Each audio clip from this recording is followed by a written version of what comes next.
Oke, baik. Kita akan mulai. Kita akan membahas mengenai personal branding, di mana nanti lusa kita akan berbicara mengenai memulai bisnis secara online.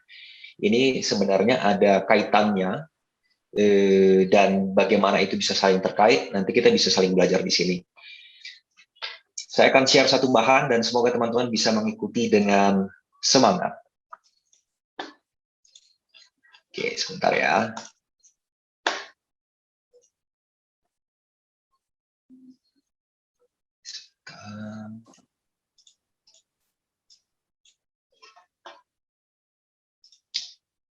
Baik.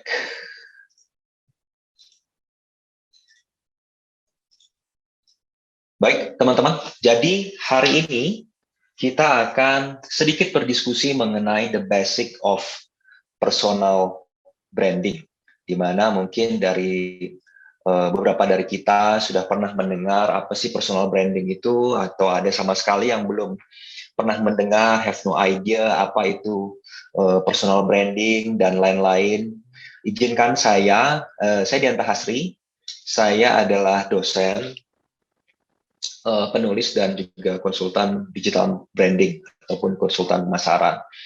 Dan selama beberapa tahun terakhir saya selain mengajar, meneliti, juga saya membantu baik bisnis ataupun juga organisasi, personal untuk meningkatkan kualitas dari pemasaran, dan salah satunya juga digital branding mereka gitu.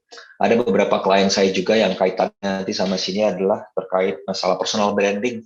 Beberapa tahun lalu saya juga menjadi konsultan untuk personal branding untuk beberapa tokoh politik di Indonesia. Gitu. Pada saat ini saya aktif mengajar di Universitas Katolik Parahyangan di D3 Manajemen dan juga menjalankan konsultan branding saya di H Consulting sejak 2012.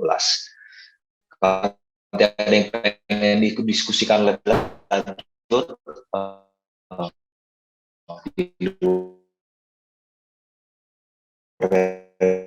diskusi ini, silakan di fase.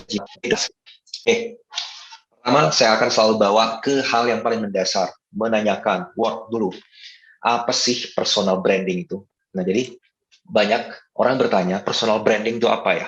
Saya akan, by the way, saya akan bahasakan semua di sini secara simple. Jadi saya nggak akan terlalu banyak teoritis, saya akan bahasakan secara simple supaya teman-teman bisa mengerti dengan sangat mudah. Jadi personal branding itu sebenarnya adalah gabungan dari dua suku kata, personal sama branding. Ya jelas tuh. Nah, tapi kedua hal ini bukan hanya sekedar dua suku kata yang berdiri masing-masing, tapi kalau kita gabungin itu menjadi sebuah konsep tertentu di dalam pemasaran. Nah, saya bahasakan personal branding itu adalah sebuah strategi atau konsep untuk menciptakan nilai kepada seseorang, kepada Anda, kepada saya, untuk membentuk sebuah persepsi publik. Jadi, misalkan saya ingin membuat personal branding, jadi saya menaruh sebuah value ke dalam citra saya, sehingga itu bisa menciptakan persepsi di benak teman-teman. Misalkan, saya menggunakan baju gitu ya, misalkan saya menggunakan baju pada saat ini, baju warna hitam gitu. Dan kalau teman-teman yang sudah sering cukup dekat dengan saya, dia tahu bahwa saya ini adalah orang tipe-tipe orang yang kalau fashionnya itu monokrom, hitam-hitam semua gitu. Jadi kemeja hitam, tas saya juga hitam, handphone saya juga ininya juga hitam, jadi serba hitam. Jadi personal branding ingin saya tunjukkan dari sisi cara saya menggunakan outfit itu adalah orangnya simple gitu misalkan, ataupun sophisticated gitu. Tapi bayangkan kalau saya pakai baju atasan saya pakai baju warna kuning, lalu saya bawahan celana panjangnya saya pakai warna orange, lalu saya bawa tas baju pakai warna pink. Nah, orang pasti lihat, wah ini orangnya pasti nyentrik nih. Nah, nyentrik nih. Orangnya ini pasti kreatif banget nih. Ini out of the box banget. Gitu. Jadi, hal yang paling simpel dari personal branding yang kita lakukan adalah dari sisi visual. Tapi sebetulnya bukan hanya dari sisi visual, tapi banyak hal yang bisa kita kembangkan sehingga timbul persepsi di benak Anda, si X itu adalah orang seperti ini, si Y itu orangnya seperti ini. Dari apa? Dari apa yang dia buat. ataupun nilai apa yang dimasukin kepada diri sendiri ataupun kepada klien kita, supaya orang tuh berpikir bahwa oh, orang itu tuh seperti itu ya gitu, terlepas benar atau tidak. Personal branding ini adalah salah satu ilmu dari turunan dari pemasaran, teman-teman. Jadi kalau pemasaran itu kan, kalau bahasa simpelnya marketing itu adalah ilmu menjual.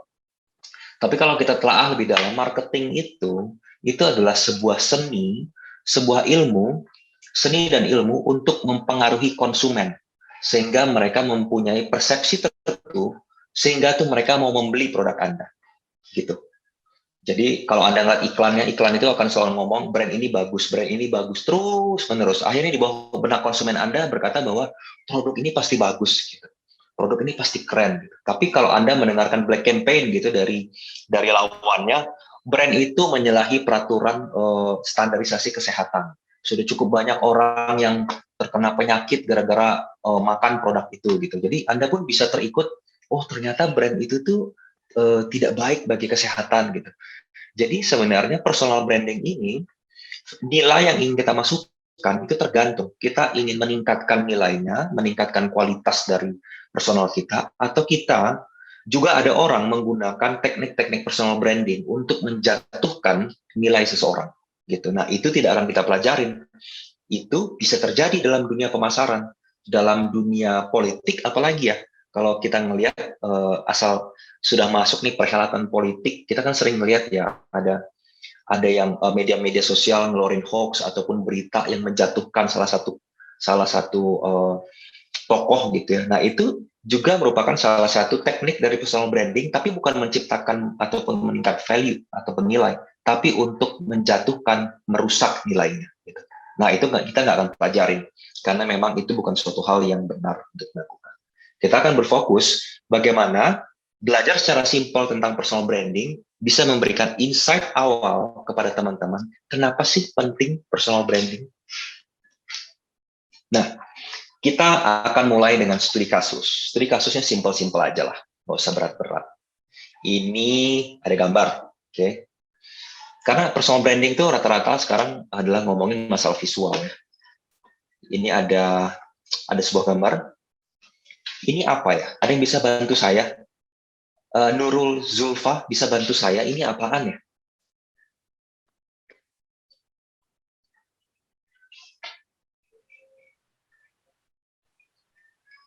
Iya Kak, ini Ya. Ini apa, Mbak Nurul? Air dalam gelas. Air dalam gelas, oke. Fungsinya kira-kira untuk apa, Mbak Nurul? Mungkin untuk minum. Kita minum kalau apa? Haus. Haus, artinya melepas dahaga ya, supaya menghilangkan kehausan. Benar ya? Fungsinya Ya. itu ya. Benar. Nah, kira-kira harganya berapa nih, Mbak? 1.000. 1.000 rupiah ya. Oke. Masih tetap ya, Mbak Nurul ya. Sekarang kalau saya tambahkan satu emblem. Ini ya, saya tambahkan satu emblem di situ. Satu gambar lagi saya tempelkan. Apa yang berubah, Mbak Nurul? Apakah di ini yang berubah itu apanya, atau yang berubah fungsinya, atau yang berubah harganya? Harganya? Harganya. Kira-kira harganya bisa berapa, Mbak Nurul? Mungkin 3.000 sampai 5.000. 3.000 sampai 5.000. Oke, ini hanya gara-gara saya taruh logo ya. Mbak nggak tahu nih airnya isinya apa, tapi saya cuma tambah logo. Mbak Nurul mengatakan harganya naik dari 1.000 jadi 3.000, anggaplah 3 kali lipat. Kalau yang ini, Mbak Nurul, kira-kira harganya jadi berapa? 2.000. 2.000. Oke, jadi 2 kali lipat dari harga sebelum ya. Jadi Aqua tadi 3.000, Club nomor 2 2.000, yang tadi tanpa merek 1.000 rupiah. Oke, yang ini nggak berubah juga Mbak ya, apa dan fungsinya masih sama ya Mbak Nurul ya? Iya. Oke, terima kasih Mbak Nurul. Sama. Lihat ya, teman-teman, terima kasih Mbak Nurul. Jadi ini adalah sebuah gambar yang sama, cuman kita taruh sebuah gambar itu menjadi sebuah persepsi yang berbeda. Oke, gambarnya sama, produknya sama, Saya cuma tambahkan satu emblem di situ adalah logo yang sudah teman-teman kenal. Ada Aqua, ada Club. Nah, saya nggak bilang ini terkait masalah kualitas produknya, tentang apa namanya market research-nya seperti apa, siapa target marketnya. Tapi tadi dari Mbak Nurul aja mengatakan bahwa Aqua akan lebih mahal dibandingkan Club, Club akan lebih mahal dibandingkan air tanpa brand sama sekali. Gitu ya. Nah, kalau kita kembangkan lebih jauh nih. Oke, saya minta bantuan Mas Andika. Halo Mas Andika. Halo Kak. Aduh. Halo Kak. Halo Mas Dika. Halo. Ini ya bisa dengar Mas Andika suara saya? Bisa. Siap. Ini siapa Mas? Kang Sule. Kang Sule. Kalau yang ini sebentar ya. Itu Jo Taslim. Jo Taslim. Oke, ini artis Indonesia ya. Semuanya kenal ya. Kayaknya Mas Andika juga pasti kenal. Nah, sekarang saya gabungkan dengan studi kasus 1 tadi dengan studi kasus 2. Sekarang antara Jo Taslim sama si Kang Sule itu kita hadapkan nih. Mereka bertarung, tapi bertarungnya bukan di atas ring, karena Kang Sule pasti kalah. Bertarungnya adalah menentukan brand ambassador terhadap 2 brand itu tadi. Nah, oke. Kang Dika bisa ngeliat ya. Ada Jo Taslim sebelah kiri, ada Kang Sule di sebelah kanan. Di bawahnya, mana yang paling cocok? 1 atau 2? Apakah Jo Taslim menjadi brand ambassador Club atau Kang Sule jadi brand ambassador Aqua atau yang nomor 2-nya? Yang nomor 1. Jadi Jo Taslim yang jadi brand ambassador Club, si Kang Sule yang Aqua. Iya. Oke, terima kasih Kang Dika. Sama-sama. Saya akan bertanya lagi yang lain. Halo Mbak Ainun. Iya, halo. Halo Mbak. Kalau Mbak Ainun milih yang mana Mbak? Jo Taslim cocoknya jadi brand ambassador Club atau Aqua? Lebih ke Club. Club, oke. Si Jo Taslim yang berarti nomor 1 ya, pilihannya masih sama ya? Ya Mbak Ainun ya, berarti nomor 1 ya? Iya. Oke. Kalau gitu, Mas Fernando Putra. Iya Kak. Mas ini, kalau Mas sendiri 1 atau 2? Kalau saya 2 Kak. 2 ya, jadi si Jo Taslim jadi lebih cocok jadi brand ambassador Aqua, gitu ya? Iya Kak. Oke, baik. Lihat ya teman-teman, jadi dari 3 orang yang kita tanyakan di sini, ada persepsi yang berbeda. Antara si Jo Taslim menjadi brand ambassador Club atau Aqua, begitu juga si Kang Sule menjadi brand ambassador Aqua ataupun Club. Nah, tapi kalau kita telisik lebih jauh, kalau Anda berada sebagai seorang direktur pemasaran Club ataupun Aqua, kecenderungannya ya teman-teman, kecenderungannya adalah kita akan melihat dari siapa target market dari masing-masing brand tersebut. Gitu. Jadi, sebenarnya nggak ada yang salah, nggak ada yang benar ya, karena ini berdasarkan persepsi. Kalau persepsi kan saya bilang kopi ini enak, bagi Anda mungkin tidak enak gitu ya. Jadi tidak ada taste itu, tidak ada 0 atau 1, tidak ada yang benar atau salah. Itu tergantung dari sudut pandang. Nah, tapi kejadiannya di industri adalah sosok Jo Taslim itu lebih suka dianalogikan sebagai sebuah tokoh yang cocok untuk brand-brand yang lebih bersifat eksklusif ataupun kelas menengah atas dengan harga yang lebih premium. Contohnya Jo Taslim itu kalau di Telkomsel menjadi brand ambassador kartu Halo, betul teman-teman ya? Kartu Halo itu Jo Taslim. Kalau si Kang Sule, kebetulan dia di grupnya Telkomsel juga jadi brand ambassador, tapi di AS atau Simpati gitu, saya lupa. AS atau Simpati. Gitu. Nah, kalau kita lihat lebih jauh, target marketnya itu berbeda. Jo Taslim ini orang-orang yang sudah lebih paruh baya gitu ya, mungkin 25 tahunan ke atas gitu, 30 tahunan ke atas, dan dia adalah menyasar segmen yang lebih eksklusif. Kalau Kang Sule ini dia menyasar yang lebih muda dan lebih luas, gitu. Jadi cukup berbeda. Nah, jadi kalau ditanyakan kepada saya, kalau saya akan cenderung yang mana nih? Saya akan cenderung yang nomor 2. Kalau saya, tapi tidak ada yang masalah ya. Si Kang Jota Slim ini cocoknya ke Danone Aqua karena target marketnya itu menyesuaikan. Dan si Sule itu ke Indofood atau klub Indofood tadi. Gitu, teman-teman. Jadi lihat ya, bagaimana karakter ataupun citra dari artis itu bisa merepresentasikan dari brand yang sudah kita kenal. Contoh lagi yang lain, teman-teman.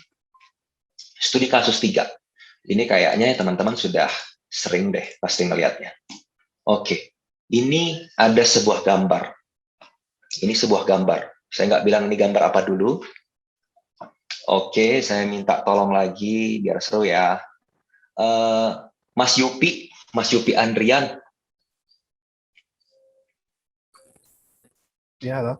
Mas, ini kira-kira gambar apa, Mas? Sepatu, Mas. Sepatu. Ini sepatu apa nih kalau sebutan ini? Kerennya nih. Sneakers. Sneakers, oke. Iya. Fungsinya untuk apa, Mas? Apa ya? Fungsi sneakers untuk apa, Mas? Mungkin buat kayak lebih apa ya? Kayak lebih sport gitu kan. Tapi tujuan utama dari sneakers atau sepatu ini apa, Mas? Untuk melindungi kaki, Pak. Oke, untuk melindungi kaki ya, itu fungsinya ya. Kira-kira harganya berapa sih, Mas? Mungkin 10 juta mungkin. Tuh, mahal banget 10 juta. Ini mau beli motor atau mau beli sepatu, Mas Yupi? Oke, 10 juta ya. Ini, saya nggak bilang ini mereknya apa dulu ya, Mas. Saya tambahkan satu emblem. Kalau saya tambahkan logo ini, harganya jadi berapa, Mas? 2 juta mungkin. 2 juta, oke. Saya ganti lagi emblemnya menjadi ini. Harganya berapa, Mas? Bisa apa ya? 3 juta, 3 juta. 3 juta, lebih mahal dibandingkan Bata ya? Iya. Oke. Saya ganti sama yang ini, emblemnya. Kira-kira harganya jadi berapa, Mas? Antara 3 sampai 4 sih. 3 sampai 4 ya, easy ya. Oke. Jadi kita lihat sekali lagi ya. Kalau kita tahu sneakers ini, makasih loh Mas Adrian. Iya. Tadi Mas Yupi udah ngasih tahu ada foto produk tanpa brand, dia berani untuk ngasih harga 10 juta gitu ya. Mungkin karena kerennya gambar ini jadi harganya 10 juta gitu. Lalu tadi jadi Bata, jadi turun harganya jadi 2 juta, lalu kena Nike jadi 3 juta, kena brand Adidas Yeezy ini menjadi 3 atau 4 juta gitu ya. Apalagi kalau Yeezy yang terbatas gitu ya, harganya bisa puluhan juta. Teman saya ada yang bisnisnya itu adalah koleksi sepatu Yeezy, tapi bukan untuk dipakai, untuk dijual. Jadi baru beli, nggak berapa lama, berapa jam kemudian dijualnya dengan harga berapa juta lebih tinggi gitu. Jadi sekarang itu seperti itu fenomenanya. Nah, kalau kita melihat ini salah satu contoh juga teman-teman. Apa produknya ini sepatu? Sepatu kalau sebutan zaman sekarang, kultur sekarang katanya sneakers. Fungsinya apa ya? Fungsinya untuk melindungi kaki. Awalnya sepatu kan diciptakan untuk melindungi kaki supaya kita bisa berjalan, berlari lebih jauh karena ada sepatunya. Jadi ada alasnya. Harganya bervariasi gitu. Nah, rata-rata brand yang kita bicarakan ini seperti Nike ataupun Adidas itu diproduksi di beberapa pabrik yang juga memproduksi produk-produk lokal sepatu yang ada di Indonesia gitu. Jadi dari pabrik yang sama, karena ditaruh emblem yang berbeda, logo yang berbeda, harganya bisa berubah. Tapi fungsi dan apanya itu sama. Itu kenapa? Karena hanya sebatas logo yang disematkan. Nah, ini adalah salah satu contoh personal branding untuk brand. Jadi inilah branding yang sesungguhnya di dalam dunia komersil. Di dalam personal branding, kita ingin bawa unsur-unsur komersil tersebut bukan ke produk, tapi ke kita, seorang tokoh ataupun seorang anak muda, seorang manusia. Gitu. Jadi begitu sebelumnya misalkan nama Mbak Ainun gitu, Orang tidak kenal, tapi karena Mbak Ainun sudah memiliki ketenaran gitu, sudah mengeluarkan buku, mengeluarkan single gitu ya. Jadinya Mbak Ainun tuh punya nilai jual yang lebih tinggi dibandingkan Mbak Ainun yang sebelum melakukan promosi gitu misalkan. Nah, personal branding itu mengambil unsur-unsur seperti itu untuk diterapkan kepada personal atau seseorang. Nah, pertanyaannya kenapa sih Kak penting untuk memiliki personal branding? Pertama, itu adalah untuk meningkatkan kepercayaan dan otoritas. Kita, manusia, berdasarkan penelitian ya, kita akan lebih percaya sama orang yang dikenal, yang sudah dikenal karena reputasinya, karena prestasinya, karena pengalamannya. Nah, itu adalah salah satu unsur dari branding yang dimiliki oleh personal tersebut. Jadi kalau kita sudah punya personal branding yang bagus, orang akan lebih percaya untuk bekerja sama Anda. Misal saat Anda pengen berbisnis gitu ya, si A sama si B gitu. Nah, si A itu sudah tahu si B ini orang bisa menjalankan bisnis dengan tekun gitu. Nah, karena itu dia mau bekerja sama. Kenapa? Karena personal brandingnya dia adalah orang yang baik. Tapi begitu A ketemu C, si C ini ternyata anaknya bandel. Anaknya nggak pernah disiplin. Sekolah aja datang bolong-bolong, datang ke sekolah pun kabur dari pintu belakang gitu misalkan ya. Jadi pada saat dia pengen berbisnis, aduh nggak pengen lah sama C, orangnya kayaknya nggak bisa dipercaya untuk bisnis. Nah, gitu ya. Itu salah satu indikator awal terkait masalah kepercayaan. Jadi kalau Anda punya personal branding, image yang bagus, orang akan lebih percaya dan akan lebih banyak orang mau bekerja sama, membantu Anda dan sebagainya. Kedua, ini menjadi media magnet. Orang yang memiliki personal branding yang bagus, orang yang memiliki dikenal baik oleh orang karena prestasinya, karena karakternya, karena kebaikannya, orang akan lebih cenderung suka sama dia, dan orang akan cenderung lebih bisa menerima dia gitu. Jadi media magnet gitu. Kalau kita ngomongin masalah media magnet yang paling kuat, misalkan kayak artis gitu ya, Anda bertemu dengan Dian Sastro gitu ya, Anda pasti akan lebih gampang untuk menyapa dia. Halo Kak, Anda lebih gampang untuk bisa ramah sama dia karena Anda sudah mengenal dia. Gitu. Jadi media magnet. Kedua, membangun jaringan. Kalau kita sudah punya image yang bagus, kita akan lebih gampang untuk mendapatkan teman baru, masuk ke tempat baru, kita akan lebih gampang untuk diterima, dan tentu saja akan bisa lebih gampang kita untuk mengembangkan diri. Keempat, ini sama seperti yang di atas, menarik lebih banyak rekanan untuk mau bekerja sama dengan Anda. Dan kalau Anda punya bisnis, Anda bisa taruh harga produk Anda ataupun layanan Anda itu menjadi lebih mahal karena Anda punya personal branding yang oke, gitu. Dan personal branding itu menjamin untuk kita untuk dapat bertumbuh di jangka panjang. Jadi bukan hanya sekedar jangka pendek, tapi kita bisa memiliki pengenalan jangka panjang. Jadi rekanan kita pun mau bekerja sama kita dengan jangka panjang, teman-teman Anda pun menyukai Anda dan akan terus mengingat Anda sampai 10 tahun berteman karena Anda adalah orang yang baik, yang ramah, yang selalu support di waktu susah ataupun senang gitu ya. Nah, itu akan menciptakan relasi yang jangka panjang dengan teman, dengan rekanan, dengan pasangan dan lain-lain. Nah, sebenarnya ini akan masuk ke dalam hal kita itu kan bisa menciptakan nilai apapun tadi. Kita bisa menaruh nilai kepada diri kita. Tapi kita harus memilih nilai apa yang ingin kita tonjolkan kepada publik.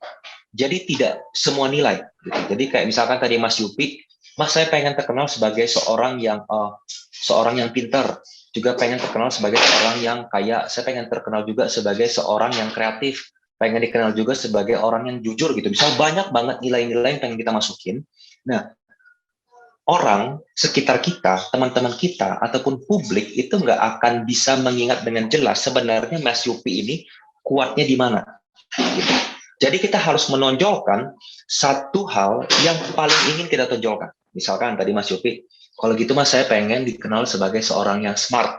Oke, kalau kita fokus sama smartnya. Jadi begitu orang mendengar nama Yupi Adrian, oh itu orang smart. Gitu. Nah, contohnya ini beberapa tokoh yang teman-teman pasti tahu. Ini Awkarin. Kayaknya kita semua udah pada kenal ya. Jadi Awkarin, dia memiliki nilai yang dia tonjolkan secara unik, yaitu adalah unsur dari taste-nya kepada desain fashion. Jadi fokusnya lebih kepada fashion dan juga travel dan hal seperti itu. Dan dia sekarang sudah kita ngelihat dia mulai mengarahkan branding dia kepada hal-hal yang bersifat sosial gitu. Jadi dia pengen dikenal bukan hanya influencer yang oke secara foto, tapi saya juga oke secara karakter. Saya membantu orang di daerah mana yang kena gempa, saya memberikan bantuan, mengumpulkan dana seperti itu. Nah, dia sedang membranding dirinya, sedang naik tingkat dari awalnya hanya sebatas fashion influencer, sedang ingin menaikkan lagi brandingnya menjadi seseorang yang lebih social minded influencer gitu. Jadi kalau kita ngelihat sosial medianya, apa yang dia utarakan, fokusnya akan ke situ-situ saja. Walaupun dia juga memiliki nilai-nilai yang berbeda gitu. Contoh lagi yang lain. Nah, ini adalah Mbak Najwa Shihab. Kalau Mbak Najwa, brandingnya berbeda dengan Awkarin. Itu berbeda banget. Karena apakah tuntutan karir ataupun memang persepsi yang ingin dia buat kepada kita semuanya. Dia ingin dikenal sebagai seorang wanita yang independen, pintar, dan kritis. Gitu. Jadi, apa yang dilakukan oleh Najwa Shihab, ya lihat dari cuitannya di Twitter, di Instagram, di YouTube-nya, di setiap dia mewawancarai tokoh politik, tokoh nasional, dia akan selalu memberikan pertanyaan yang pintar, kritis, gitu, dan bersifat independen. Gitu. Dia ingin dikenal sebagai seorang reporter yang memang seperti itu. Gitu. Jadi, karena dia sering melakukan hal itu terus-menerus, timbullah citra tersebut kepada seorang Najwa Shihab. Padahal kalau kita ingat-ingat ya, sekitar saya mulai mengenal Najwa Shihab ini sekitar tahun 2004. Pada saat itu kita masih ingat ya tragedi di ujung Sumatera, di Aceh yang terkena tsunami ya. Masih ingat itu tahun 2000 berapa ya, saya lupa itu ya. Pada saat tsunami Aceh itu ya, kan pada saat itu Metro TV menugaskan Mbak Najwa Shihab ini langsung ke Aceh. Jadi selama berapa minggu, sebulanan dia itu di sana. Nah, di situ kan mukanya terus muncul. Gara-gara itu brand awareness yang meningkat, orang banyak tahu, dia akhirnya punya acara sendiri. Sampai sekarang dia berkembang menjadi seorang jurnalis yang udah jauh lebih terkenal. Nah, berikutnya ini beda lagi sama Mbak Najwa. Ini adalah Kang Atta Halilintar. Nah, dia sama-sama social influencer, sama seperti si Awkarin. Tapi karakter yang ditunjukkan itu berbeda. Lihat ya, yang ditunjukkan itu berbeda. Dia ingin mencitrakan dirinya adalah seorang yang kreatif, dan dia itu terkenal awal-awalnya, konten-konten YouTube-nya itu karena suka ngeprank orang. Ya. Jadi di awal karirnya sebagai YouTuber, dia itu dikenal sebagai prank YouTuber. Walaupun sekarang sudah lebih bervariasi konten-kontennya. Tapi gara-gara itu dia memiliki satu personal branding yang kuat. Jadi kalau kita pengen nyari sesuatu yang bersifat suka ngeprank itu, suka nonton hal kayak gitu ya, kita lihat aja akunnya si Atta gitu. Kalau sekarang sudah lebih banyak lagi, dan dia sudah masuk ke ranah yang berbeda lagi terkait personal branding. Berikutnya, nah ini mendiang Steve Jobs. Steve Jobs ini adalah salah satu, dia bukan artis, dia bukan influencer, dia seorang pebisnis. Tapi karena brand image-nya begitu kuat, itu melebihi dari brand-nya itu sendiri bahkan. Di sini kita dapat melihat bagaimana personal branding membentuk Apple. Jadi kayaknya sulit banget deh memisahkan antara brand Apple dengan si bapak satu ini, gitu. Sulit banget. Si bapak satu ini dia menonjolkan dirinya sebagai seorang apa? Seorang yang sangat serius, seorang yang jenius, seorang yang simple. Dia pakaiannya bisa itu-itu terus aja dengan gaya kacamata yang seperti itu-itu aja, dan dia terjemahkan ke dalam produk yang seperti dirinya, simple, eksklusif, desainnya berbeda, dan lain-lain. Itu menjadi citra dirinya yang sangat kuat, yang akhirnya orang-orang melihat itu menjadi representasi dari produk Apple yang Anda gunakan pada saat ini.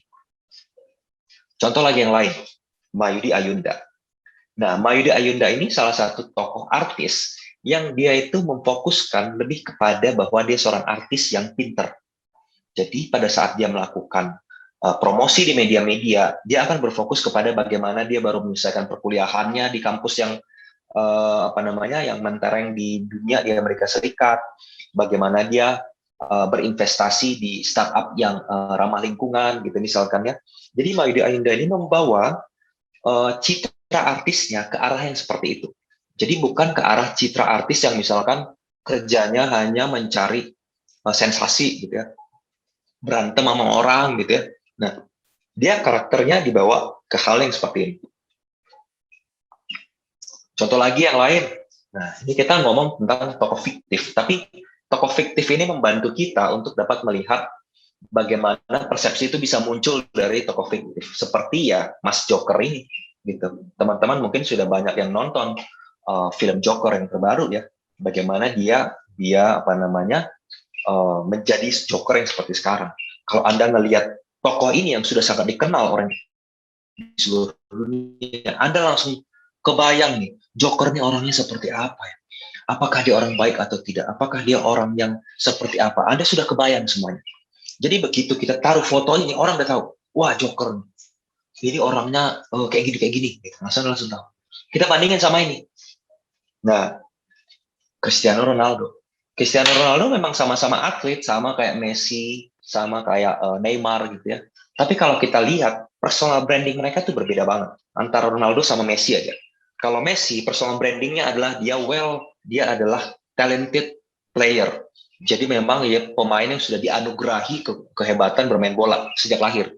Tapi kalau Ronaldo, dia membranding dirinya, saya adalah orang yang dibentuk oleh kedisiplinan saya, oleh kerja keras saya, oleh kegigihan saya. Gitu. Jadi Ronaldo tuh brandingnya akan dibawa ke situ terus tuh. Dia memiliki tim komunikasi sendiri yang membentuk citra tersebut ke media supaya orang-orang itu melihat dia sebagai seseorang yang seperti itu.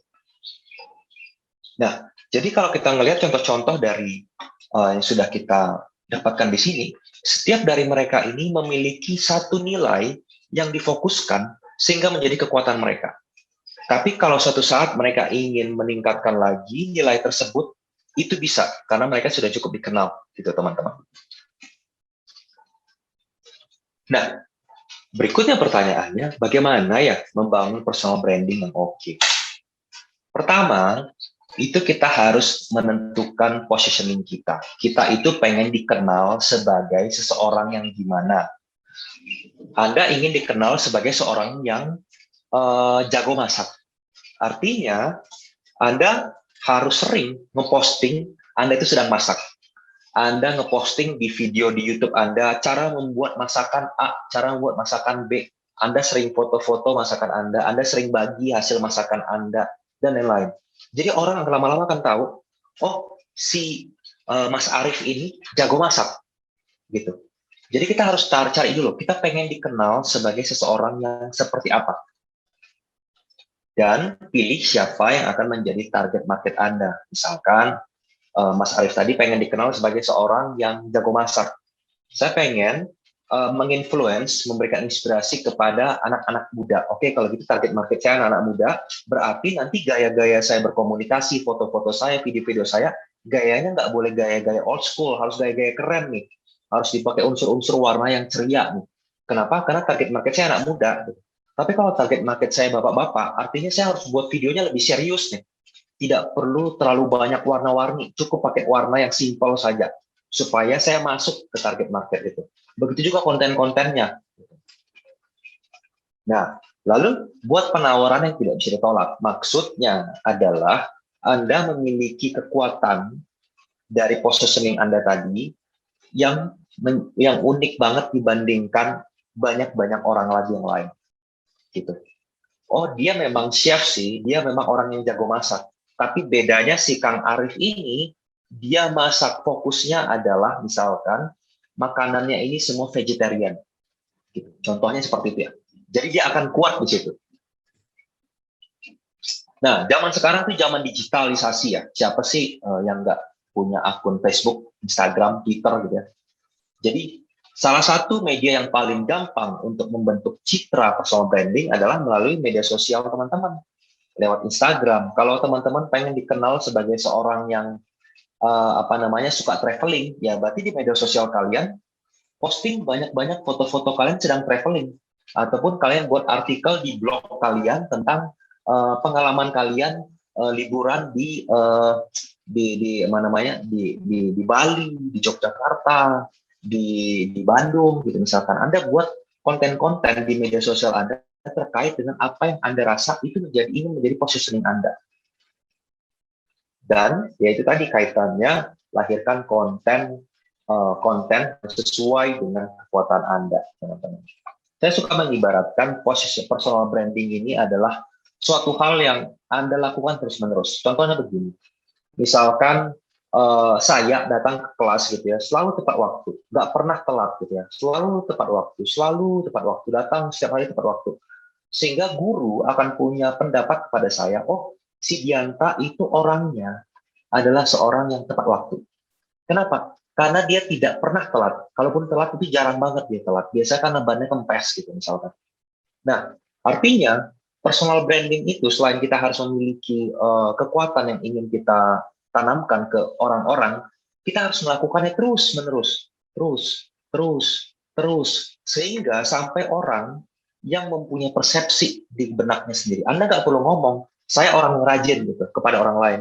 Nggak usah, biarkan mereka yang menilai, oh Anda adalah orang yang rajin, karena saya ngelihat Anda selalu tepat waktu ngasih tugas.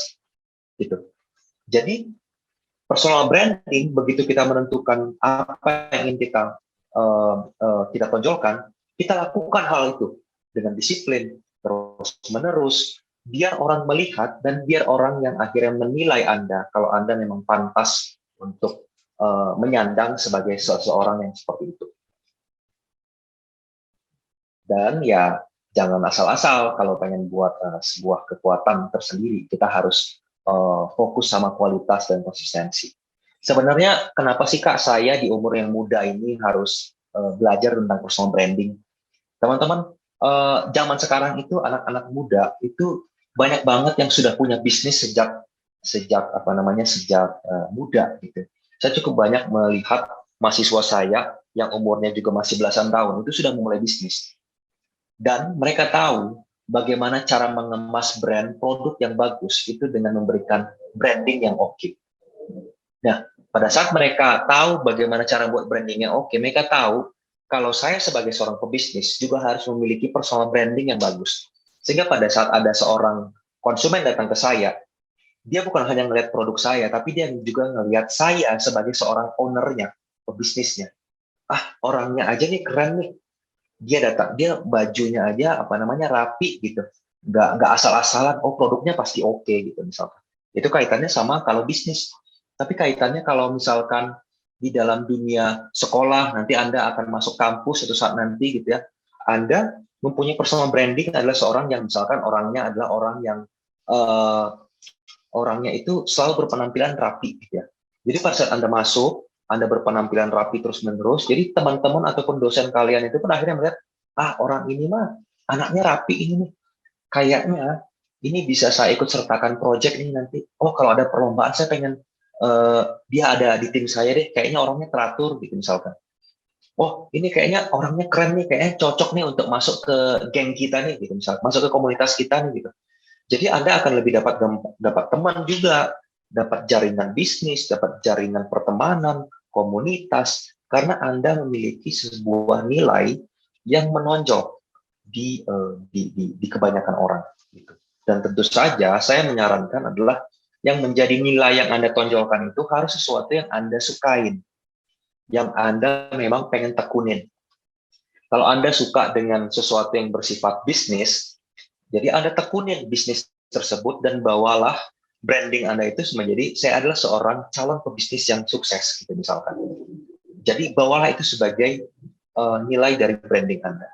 Atau kepada mahasiswa saya juga suka ngomongin bahwa sebelum Anda lulus, pastikan media-media sosial Anda itu semuanya gambar-gambarnya oke untuk dilihat.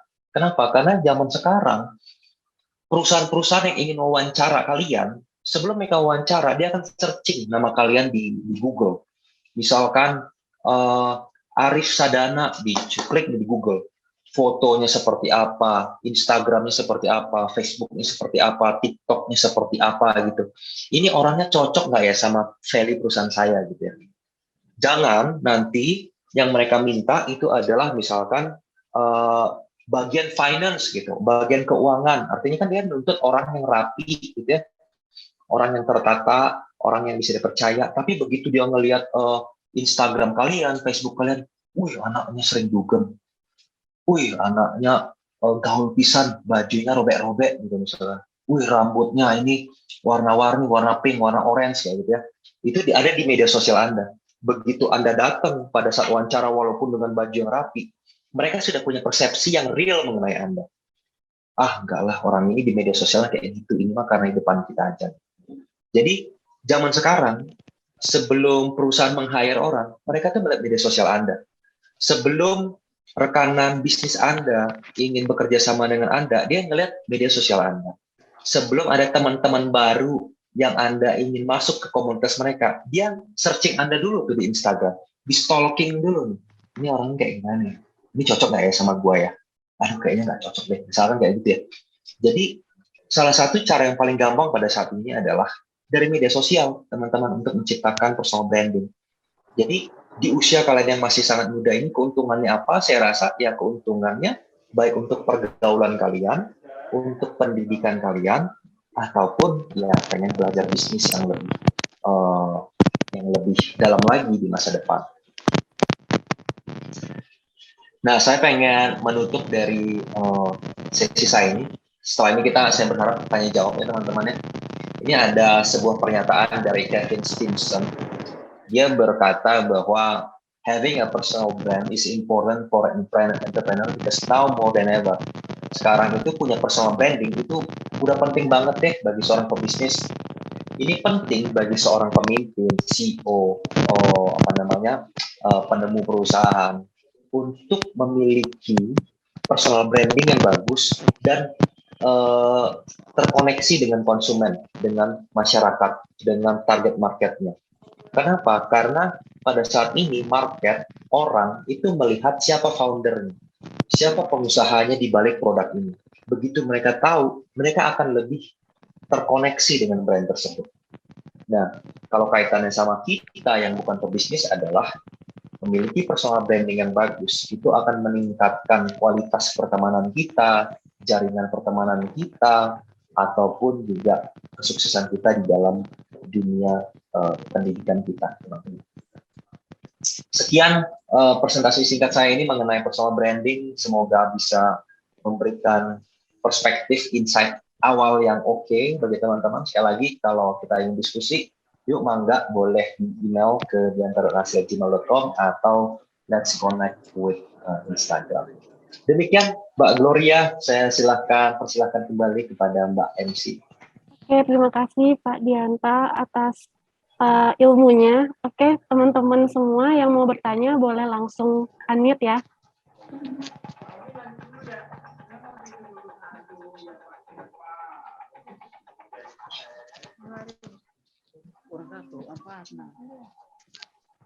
Ayo, ada yang pengen bertanya, teman-teman? Anything.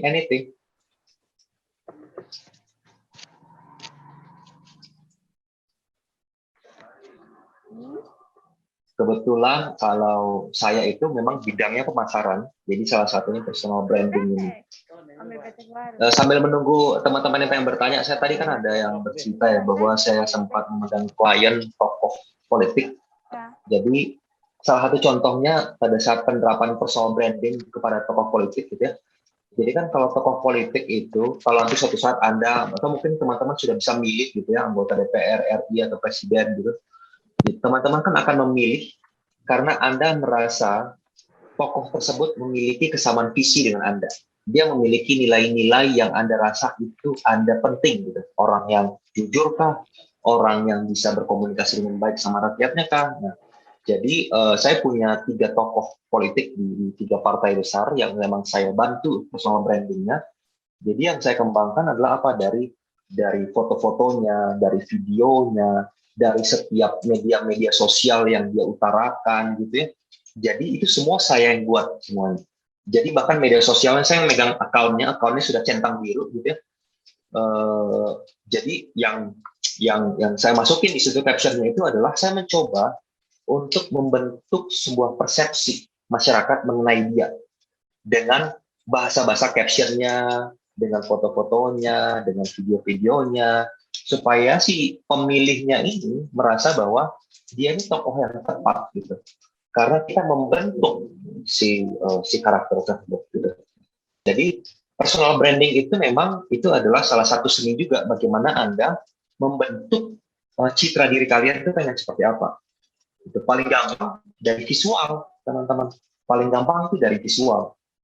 Kalau Anda suatu saat Anda pengen Anda misalkan jual produk asuransi, gitu, suatu saat Anda bekerja di asuransi gitu ya.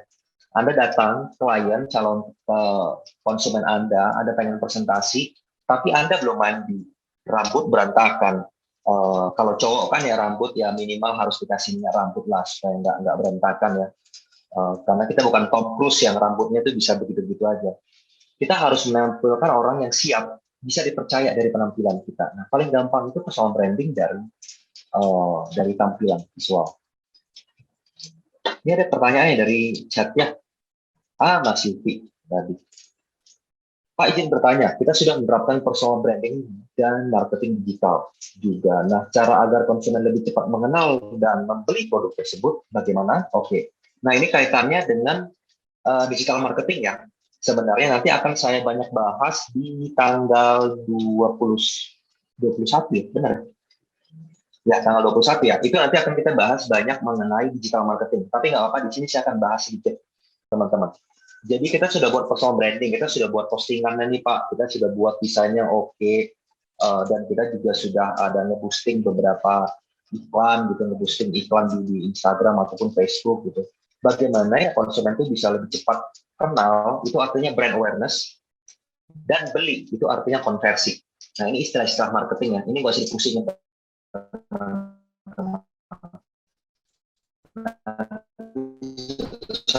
Juga beda. Konsumen kenal, konsumen beli. Ini hal yang berbeda, teman-teman. Jadi kalau sedikit saya cerita ya, kalau konsumen sebelum beli itu ada 4 tingkatan. Anda sebelum beli itu ada 4 tingkatan. Pertama, itu dinamakan brand awareness. Anda kenal dengan brand tersebut. Oh, saya mau beli pasta gigi. Oh, saya tahu yang saya kenal. Pepsodent, gitu misalkan. Brand awareness. Setelah itu, tingkatan kedua dinamakan interest, ketertarikan. Anda tahu, setelah itu Anda tertarik untuk mencari lebih tahu. Oke, ada Pepsodent nih. Oh gitu, saya coba searching deh. Pepsodent-nya kenapa ya produknya laku? Oh ternyata Pepsodent ini dilengkapi oleh fluoride yang buat begitu kuat, nggak gampang bolong, dan ternyata harganya nggak mahal ya, interest ya. Habis itu gara-gara dia sudah mencari tahu, dia akhirnya makin kesengsem sama nih produk, dia naik tingkatan lagi yang dinamakan desire. Dia itu benar-benar sudah pengen beli. Jadi begitu dia sudah pelajarin, dia datang ke toko nih, dia datang ke Blibli, ke Lazada, ataupun datang ke Alfamart, ternyata si Pepsodent ini gampang untuk ditemui. Dia pas kita masuk ke rak-raknya itu langsung kelihatan Pepsodent. Ada lagi gambarnya Pepsodent. Di iklan-iklan ada lagi Pepsodent. Nah, membuat Anda tuh keinginan beli Anda tuh semakin tinggi. Oh, kemarin saya sudah cari tahu tentang Pepsodent. Oh iya benar sih, ini kayaknya banyak banget review sama orang gitu. Ada desire, akhirnya Anda melakukan pembelian atau yang terakhir itu namanya action. Anda melakukan pembelian. Jadi itu disingkat biasanya sama orang marketing AIDA. Awareness, interest, desire, action. Nah, jadi kalau kita balik, kalau kita ulang ya, orang nggak akan pernah beli kalau dia nggak pernah tahu. Nah, orang nggak akan pernah beli kembali kalau dia nggak pernah beli sekali. Jadi, kalau kita balik, teman-teman, konsumen nggak akan pernah beli kembali kalau dia nggak pernah beli sekali, dan orang nggak akan pernah beli kalau dia tidak pernah mengenal sama sekali. Jadi, dalam pemasaran digital, yang paling penting di awal adalah awareness. Kita harus pastikan orang banyak tahu. Setelah itu, bagaimana kita dapat menggiring orang itu akhirnya melakukan konversi ataupun pembelian ataupun action. Nah, dalam digital marketing itu ada beberapa triknya. Nah, kita nggak akan bahas terlalu dalam di sini supaya kita bisa fokus pada personal branding. Tapi yang ditanyakan oleh betul Kang Dodi, betul Mas Dodi, AIDA, awareness, interest, desire, action, gitu ya. Jadi yang ditanyakan oleh si Mas Yupi tadi itu ada dua. Bagaimana konsumen bisa tahu, brand awareness, bagaimana konsumen bisa beli. Nah, ini dua pendekatan yang berbeda. Kalau awareness, ya kita ngiklan aja seluas-luasnya dengan target market kita. Karena kalau di Instagram kita bisa ngiklan ya, ke daerah kota Bandung, umurnya berapa, cowok atau cewek, iklannya berapa nih, budget Rp10.000, Rp500.000, makin besar budget kita kan makin banyak orang melihat, itu brand awareness. Tapi bagaimana orang beli, itu akhirnya akan kembali berapa banyak orang yang nge-like foto kita, dia sudah masukin foto kita ke keranjang dia, dan berapa banyak orang yang sudah nge-review produk kita, akhirnya terjadi konversi demikian. Nah, itu sebuah pendekatan yang berbeda. Tapi benar bahwa digital marketing adalah cara yang paling tepat pada saat ini, gitu ya teman-teman ya. Jadi supaya tidak nanti panjang lebar tentang digital marketing, kita akan bahas nanti di lusa deh terkait digital marketing. Gitu ya, Mas Adrian ya, Mas Yupi. Siap. Benar, Mas Dodi, tentang AIDA, Awareness, Interest, Desire, Action. Itu salah satu pendekatan marketing yang sangat digunakan di digital marketing. Ada pertanyaan dari Mbak Septiana. Pak izin bertanya, semisal kita berbisnis, kita menjual produk orang lain, oke? Nah, produk orang lain itu sudah punya personal branding. Apakah kita juga perlu membuat personal? Oke. Mbak Septiana, personal branding ini maksud Mbak ini di sini adalah branding dari produk ini atau branding dari yang pemilik brand ini, Mbak Septiana?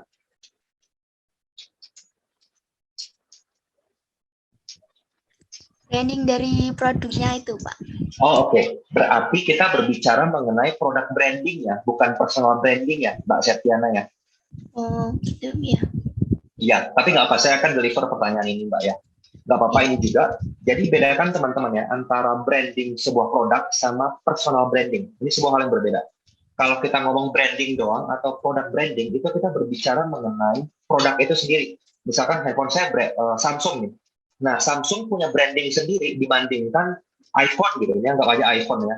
Ini iPhone gitu ya. Jadi orang itu produk branding itu berbeda. Oh, kalau Samsung itu begini-begini, kalau Apple itu begini-begini. Tapi kalau personal branding, personal itu pasti ngomongin orang, manusia. Jadi ya, Samsung mungkin ngomongin siapa direktur Samsung. Kalau iPhone mungkin ngomongin siapa direkturnya si iPhone. Jadi personal branding itu kita ngomongin seseorang. Nah, di sini berarti pertanyaan Mbak Septiana ngomongin tentang produk branding. Nggak apa-apa, ini saya deliver juga. Kita pengen jual produk orang lain, tapi produk orang lain itu sudah punya branding sendiri. Apakah kita perlu membuat branding lagi produk ini? Nah, kalau kita menjual produk orang lain yang sudah punya branding, kita nggak perlu buat branding lagi terkait produk tersebut. Karena produk tersebut sudah punya branding sendiri, teman-teman. Yang perlu kalian buat, pastikan adalah pada saat kalian menawarkan produk orang itu kepada konsumen lain, brandingnya sama dengan yang di awal. Contohnya begini, misalkan kita jualan kartu Telkomsel Simpati gitu ya, Anda jadi reseller Simpati. Simpati kan sudah terkenal dengan warna merah. Jadi Anda nggak perlu menjual ke konsumen, Anda repackaging, Anda ganti jadi warna hijau, nggak perlu. Gitu. Yang perlu Anda pastikan adalah pada saat Anda jualan kartu Simpati, tim Anda ataupun Anda menjual, Anda pakai kaos logonya Telkomsel, baju warna merah. Jangan sampai nanti Anda pakai baju Telkomsel tapi bajunya warna hijau gitu. Itu kan salah satu unsur dari branding warna. Jadi kalau kita sudah punya produk yang sudah ada brandingnya, jual saja dengan branding produk ini kepada konsumen, supaya konsumen tuh nggak bingung sebenarnya produk ini asli atau tidak. Gitu ya, kayak teman-teman lah, misalkan Anda pengen ke App Store, kalian install aplikasi gitu, ada Gojek, ada aplikasi Gojek tapi warna Gojeknya warna merah gitu. Tadi ini Gojek asli atau bukan? Nah, kan kalian juga bisa berpikir. Gitu. Jadi brandingnya nggak usah diganti, tapi bagaimana Anda bisa memaksimalkan branding yang sudah mereka buat untuk komunikasi ke target market. Itu ya Mbak Septiana. Mungkin nanti supaya lebih lengkap lagi terkait masalah bisnis ini, nanti di lusa kita akan ngomongin tentang si bisnis online tadi, Mbak Septi. Gitu ya Mbak Septi ya. Oke, sekarang Mbak Ainun. Izin bertanya, kata Bapak tadi biasanya perusahaan lihat kita dari biasanya di sosial media kita. Apakah itu sama seperti first impression? Betul, Mbak Ainun. Betul. Dalam media digital, dari mata turun ke hati. Anda juga misalkan stalking ya, cowok, cewek gitu ya. Kan yang Anda lihat itu adalah first impression dari gambar. Gitu. Media digital memang bisa menampilkan sesuatu yang bersifat benar ataupun sesuatu yang bersifat fake sama sekali. Bisa. Itu kekuatan dan kelemahan dari media digital. Tapi kalau kita kaitkan dengan personal branding, Anda harus memastikan Anda di media sosial dan Anda di luar media sosial is the same person. Adalah orang yang sama. Kenapa? Karena nanti berabe nih, misalkan Anda datang ke kantor wawancara, Anda rapi banget gitu ya. Tapi begitu lihat di media sosial Anda, wah gayanya ini gaya-gaya anak-anak apa namanya nggak tahu fashion lah gitu misalkan ya. Jadi orang itu pun, ini kok agak beda ya. Kalau gitu nggak cocok lah gitu. Jadi saya suka menyarankan sama mahasiswa saya, sebelum kalian kerja masukin lamaran, bersihkan dulu feed Instagram kalian, feed Facebook, feed Twitter gitu ya. Karena ada kejadian mahasiswa saya, dia itu waktu dia masih kuliah, dia tuh cowok ya, cowok ini bukan cewek. Jadi dia foto lucu-lucuan gitu, pakai kacamata hitam, dia sedang mandi pakai sabun gitu. Jadi di foto ditaruh di Twitter kayak gitu. Kan lucu-lucuan sama teman-teman ya. Tapi kan kalau pada saat dia wawancara ke dunia pekerjaan, namanya siapa nih? XXX gitu. Pas keluar, wah orangnya kayak gini tuh. Sedangkan dia ngelamar ke bagian misalkan bagian hukum, bagian apa gitu. Jadi nggak dipercaya. Jadi teman-teman memang kita biasa bilang kan, ini kan media sosial kan media ranah pribadi, Pak. Terserah saya, memang terserah Anda. Tapi media sosial itu bukan media pribadi sebetulnya. Kan media sosial. Sosial, semua orang bisa ngelihat. Kecuali itu namanya media private. Gitu. Kecuali pada saat Anda ke posting ya, Anda 0 follower. Lalu ada lock ke Instagram. Jadi nggak ada lagi yang ngelihat. Nah, itu hanya media pribadi. Tapi begitu aja ada satu orang yang follow Anda, itu media sosial, teman-teman. Jadi kan banyak ya orang terkena undang-undang ITE ya, gara-gara buat postingan apa gitu ya, langsung dilaporkan gitu ya. Dan berkilah ini kan media sosial saya, terserah saya. Nah, tidak bisa. Sebenarnya media sosial seperti Instagram, Facebook, Twitter, dan lain, itu adalah medianya publik. Publik bisa melihat, bisa nge-capture, bisa ngerekam. Jadi apapun yang kita lakukan, itu harus kita pastikan sesuai dengan yang ingin kita tampilkan ke publik. Jadi kalau zaman sekarang Anda teman-teman masih sekolah sebenarnya no big problem lah. Tapi kalau nanti teman-teman suatu saat pengen mulai bekerja gitu ya, nah mulai dibersihkan tuh feed-feednya. Beberapa dari mahasiswa saya dia mulai dari nol lagi, jadi di Instagramnya dihapus semuanya, dimulai lagi dengan postingan-postingan yang lebih baik. Atau bisa yang paling juga sering dilakukan, misalnya habis putus dari pacar, dihapus Instagramnya, diganti lagi baru ya. Terserah teman-temannya. Tapi intinya memang sosial media itu adalah cara yang paling gampang dan powerful untuk membentuk citra diri kalian. Gitu. Jadi media sosial itu penting banget. Pastikan Anda punya media sosial yang oke. Gitu. Itu yang Pak Imam ya. Lalu ada pertanyaan dari Nizar. Pak, apakah brand yang akan kita jual itu harus selaras dengan personal branding? Oke, yang kita build. Dan apakah ada kemungkinan jika kita yang sudah mempunyai personal branding A dan ingin menjual produk barang yang tidak selaras dengan personal branding yang selama yang kita build? Oke. Jadi si Nizar ini berbicara mengenai saya sudah punya persepsi orang, saya adalah orang yang A, tapi tiba-tiba jual produk B. Ini ibaratnya gimana ya? Saya brand ambassador Gojek, tapi tiba-tiba saya pakai Grab, kan gitu ya intinya. Nah ini yang harus dihindari teman-teman. Memang tidak sesimpel antara Gojek sama Grab ya. Mungkin ini misalnya kejadiannya adalah misalkan ya, Nizar ini misalkan adalah seseorang yang ibaratnya adalah orang yang taat agama banget, gitu misalkan ya. Dia adalah seorang yang taat agama, dia orangnya itu baik, jujur gitu. Tiba-tiba Nizar ini buka bisnis, misalkan buka bisnis pub and bar gitu, yang menjual alkohol gitu misalkan, tempat duduk gitu misalkan. Nah ini kan bertabrakan ini nggak bisa gitu jadinya. Jadi secara personal branding ini akan menghancurkan salah satunya. Apakah personal branding dihancurkan oleh si bisnis atau personal branding yang menghancurkan si bisnis? Jadi bisa dua itu. Jadi saran saya adalah kalau kita pengen membuat personal branding, pastikan nanti ini bisa bisa mendukung bisnis Anda, teman-teman. Bisa mendukung bisnis Anda. Personal branding Anda bisa mendukung si branding dari bisnis Anda. Gitu. Karena kalau enggak nanti konsumen bingung gitu. Nah, dia kan di foto dia pakai Gojek, kok dia di sini di handphonenya aplikasinya Grab gitu. Jadi jangan sampai nanti personal branding malah menghancurkan bisnis branding Anda. Gitu. Jadi tidak dianjurkan brandingnya terlalu hitam dan putih gitu. Tapi kalau dia tidak terlalu tidak terlalu bersinggungan, sebenarnya nggak terlalu masalah. Tapi kalau yang tadi itu contoh saya kasih itu kan curang bersinggungan, jadi itu mending jangan dilakukan. Brandingnya jangan digunakan. Oke, berarti dari awal kita juga harus memperhatikan brand apa saja atau produk apa saja yang bisa kita jangkau dengan bisa saja, bisa saja. Jadi benar, bisa saja kita harus memilih produk ataupun bisnis yang sesuai sama personal branding kita.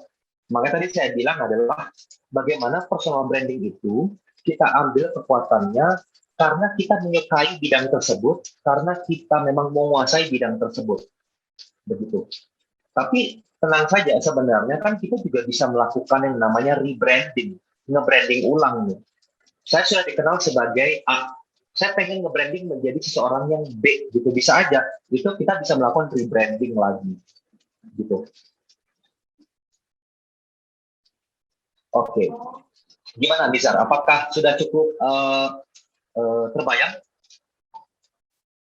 Ini pertanyaannya bagus nih, analitik banget. Di sini banyak nanya tentang bisnis branding ya. Sebenarnya konteksnya berbeda sama soal branding, tapi it's okay, bisa saling menyentuh.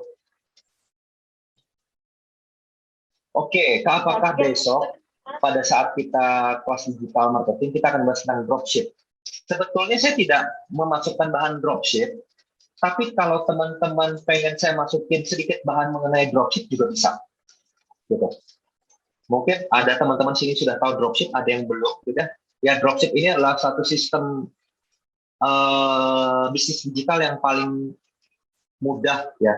Karena Anda nggak perlu punya produk untuk bisa jualan gitu intinya dropship. Nanti saya akan jelaskan. Tapi kalau misalkan teman-teman tertarik untuk sedikit tahu tentang dropship, boleh. Nanti saya sedikit masukin nanti di lusa terkait dropship. Gitu. Karena memang dropship itu salah satu cara berbisnis mudah sejak muda. Gitu. Jualin produk orang, ibaratnya gitulah dropship. Jualin produk orang. Gitu. Oke, thank you Bizar untuk ininya, untuk insight-nya. Oke, masih pelajar. Jika saya ingin membangun personal branding tentang pemasaran dan seputar bisnis, langkah apa yang kakak rekomendasikan? Ingin membangun personal branding tentang pemasaran dan seputar bisnis. Oke, jadi maksudnya ini adalah Nizar ingin membangun personal branding sebagai seseorang yang bisa dan ahli di pemasaran dan bisnis. Begitu ya? Iya, Kak. Oke, berarti cara paling gampang adalah buat konten-konten yang berkaitan sama itu, Mas Nizar. Berkaitan dengan misalkan review produk bisnis gitu. Nge-review sebuah produk misalkan. Oke, guys, saya sudah punya produk nih misalkan ya. Nu green tea sama teh pucuk. Nah, sekarang kita bahas ya, bedanya apa sih sebenarnya teh pucuk sama nu green tea ini? Dari harganya tuh gini-gini. Target marketnya tuh gini-gini. Jadi kadang-kadang hanya sebatas dari konten yang kreatif kita buat, itu bisa menciptakan persepsi seseorang mengenai Mas Nizar. Gitu. Apakah orang ini, oh dia sering membahas tentang marketing ini, tips-tips bisnis. Oh berarti kalau kita pengen mencari tips bisnis, cari aja deh media sosial ataupun akun YouTube-nya si Mas Nizar gitu misalkan. Jadi bisa dimulai dari konten-konten media sosial yang Mas buat. Gitu Mas Nizar. Oh ya, Kak, mau nanya sekalian, Kak. Boleh? Misal kita kan kayak misal jual produk orang itu lewat kita promosiin lewat Snapgram gitu ya, Kak. Contoh kita ambil misal produk sepatu gitu, sepatu badminton misal merek cleaning gitu ya, Kak. Pasti kan kita kan pengen mendapat profit itu kan, Kak. Berarti kita akan menjual harganya itu di atas sedikit dari harga yang kita beli itu kan, Kak. Oke, benar. Nah, pasti kan aku mikirnya gini, Kak. Berarti misal orang-orang yang lihat storyku pasti kan akan berpikir, oh pasti ini Nizar hanya pengen ambil keuntungan dengan cara menjual ulang, pasti aku mikirnya nanti konsumen bakal beli dari tokonya langsung gitu loh Kak. Oh, oke. Jadi ini kaitannya dengan dropship tadi ya? Iya Kak. Oke. Makanya saya nanya besok ada tentang dropship atau enggak Kak? Oke, boleh. Saya akan sedikit menjawab supaya nggak terlalu dalam tentang digital marketing ataupun bisnis ya. Jadi, apakah itu akan bisa muncul dari itu? Itu bisa muncul, tapi dari lingkaran ring satumu, Nizar. Ring satumu itu sopo? Teman-teman sebaya gitu, teman-teman satu sekolah gitu ya. Ini mah si Nizar ini harganya lebih mahal, udah mending ke tokonya aja, udahlah. Dia mah pengen ini pengen nyari uang tambahan aja nih gitu, nggak usah ke Nizar lah ke tokonya. Itu hanya sebatas orang ring satumu. Tapi kalau di luar ring satu, konsumen yang lebih luas, kan mereka nggak kenal sama Nizar. Jadi mereka akan berpikir bahwa dirimu memang seorang penjual yang terpercaya untuk produk tersebut. Gitu. Jadi tipsnya adalah kita harus perluas brand awareness kita, jangkauan dari pemasaran ya Kak. Betul, kita harus perluas jangkauan dari pemasarannya, Nizar. Gitu. Ya, Kak. Jadi jangan hanya kita buat di story kita, di feed Instagram kita harus iklan ke akun influencer yang lain atau kita boost iklan pakai Instagram Ads dan lain-lain. Jadi supaya kita mendapatkan market konsumen yang lebih luas gitu, di luar dari lingkaran ring satu kita itu gitu loh. Supaya orang tidak mengira, jadi konsumen yang baru itu kan mereka tidak mengenal secara pribadi, jadi dia akan kecenderungannya bisa lebih percaya. Itu ya Nizar ya? Oke Kak. Siap.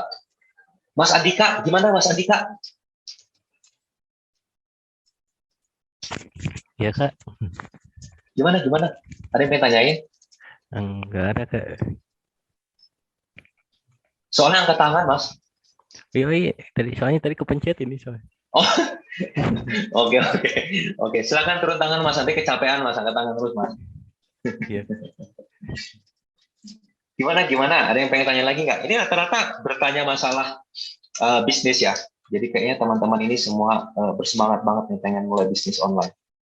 Nanti lusa kita akan bahas cukup banyak hal lah mengenai tentang bisnis online. Gitu ya.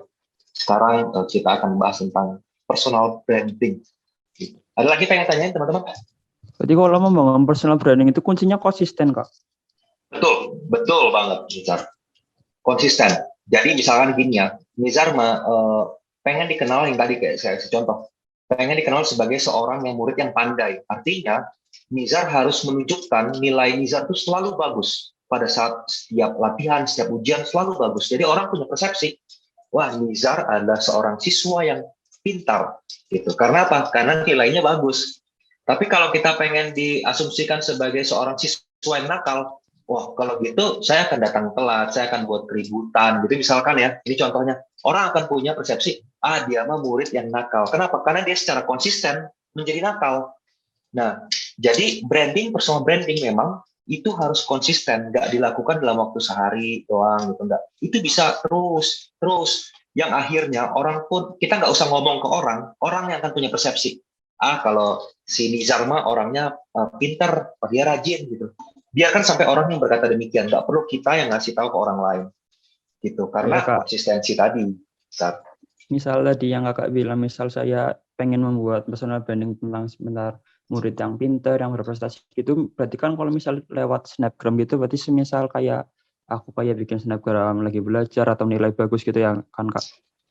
Betul, bisa juga tips misalkan terkait topik mata pelajaran tertentu gitu, misalkan ya saya sudah lupa pelajaran SMA, misalkan bagaimana menyelesaikan aljabar linear gitu, misalkan aljabar sederhana gitu, misalkan ya. Ini tipsnya itu kayak gini, sebenarnya gampangnya gini-gini. Misalkan dibuat video dalam waktu 30 detik, 60 detik, cara menyelesaikan soal yang kayak gini gitu ya, secara mudah gitu. Nah itu bisa juga salah satunya. Nah itu kan misal dalam perjalanan kita dalam membuat personal branding itu pasti kan ada kayak teman-teman yang kayak ngomong apaan sih itu doang dibikin snapgram gitu doang dibikin snapgram. Nah misal itu yang kayak gitu tuh misal inner circle-nya aku gitu loh Kak.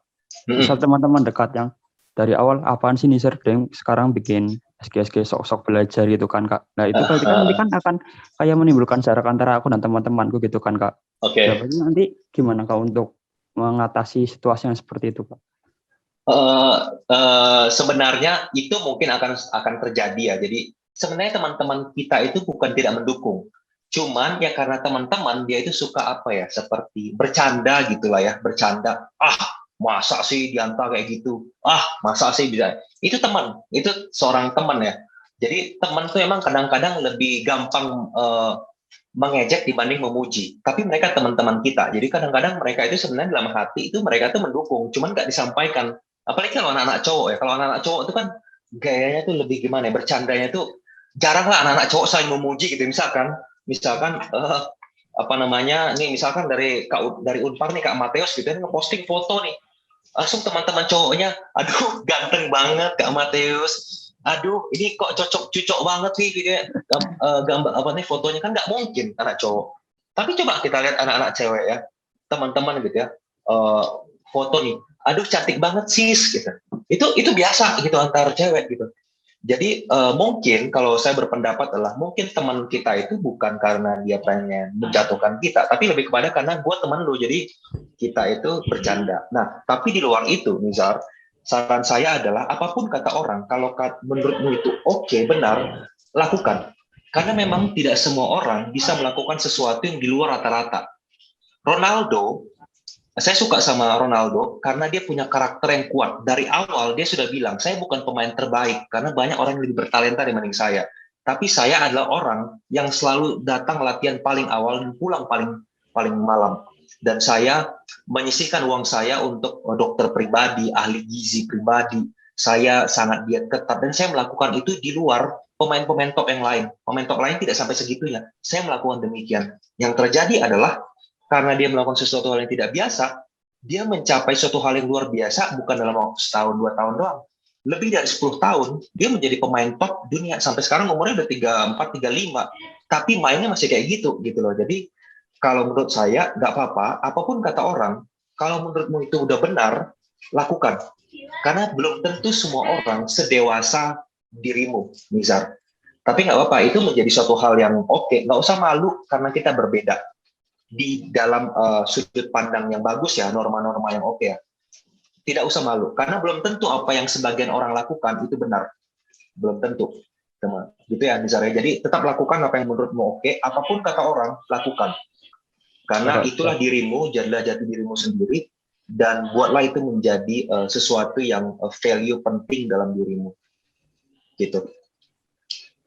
Mantap Nizar. Ya, terima kasih. Oke. Gimana Mbak Gloria? Oke. Berhubung udah jam 3 lewat, dan aku lihat antusiasnya itu banyak banget ya Kak. Ya. Nah, mungkin kayaknya kita udah mau tutupin aja.